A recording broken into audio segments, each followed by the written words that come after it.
হাই friends, আশা কৰোঁ আপোনালোক সকলোৰে ভাল। মেইনছ শেষ হৈ গ'ল আৰু মেইনছৰ পিছত তেনেকৈ মই কোনো ভিডিঅ' বনোৱা নাই, কাৰণ তাৰপিছত বনাবলগীয়া তেনেকুৱা কোনো কথা নাথাকে। সকলোৱে পেপাৰবিলাক দেখিছে। খুব বেছি কমপ্লেক্স বুলি ক'ব নোৱাৰি, বাট ধুনীয়া পেপাৰ কাটিছে। অলপ টাফো হয়, টাফ নহয় বুলি ক'ব নোৱাৰি, টাফ হয়।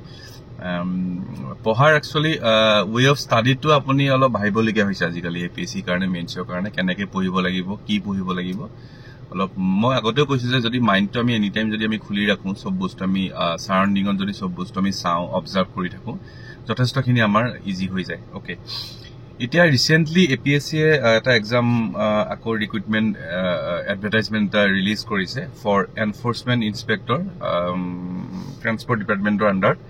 টোটেল পোষ্ট আছে আপোনাৰ কিমান আছে, 27টা পোষ্ট। ডিফাইন কেটেগৰী আছে,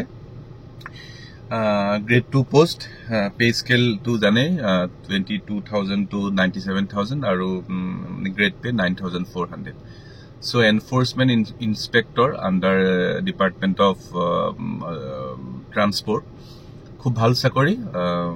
ইয়াৰ পিছত আপোনালোকে প্ৰমোশ্যন পাই DTO হ'ব পাৰিব, বা এনেকৈ এছিষ্টেণ্ট কমিশ্যনাৰ অফ টেক্সেছ, তেনেকৈও বহুতখিনি আগবাঢ়ে। বাট 27টা পোষ্ট ওলাইছে। তাৰ স্পেচিফিক মেইনলি আপোনালোকে এডভাৰটাইজমেণ্টটো APSC যেতিয়া ৱেবছাইটত চাব ভাল গম পাবই। মেইনলি লাগিব আপোনাৰ গ্ৰেজুৱেট অৰ HSLC পাষ্ট, তাৰ লগতে 3 year ডিপ্ল'মা কৰ্চ যাৰ থাকে, পলিটেকনিক পাছ কৰাখিনিৰ কাৰণে একচুৱেলি সেইখিনিৰ কাৰণে হৈ যায়, বা চিম্পল গ্ৰেজুৱেটটো common for all graduates. Plus মই অলৰেডি কৈছোঁ যে যোনবিলাক যাৰ ডিপ্ল'মা আছে। চ' আপোনালোকে এইটো এপ্লাই কৰক। তাৰ চিলেবাছটো মই চাইছিলোঁ, APSC চিলেবাছ ৰিলিজ কৰা নাই চাগে, আই থিংক, মানে আজিলৈকে মই চিলেবাছ পোৱা নাই।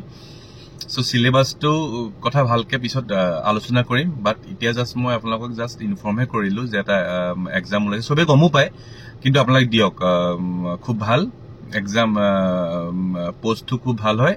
চ' আপোনালোকে দিব পাৰে। Thank you so' much.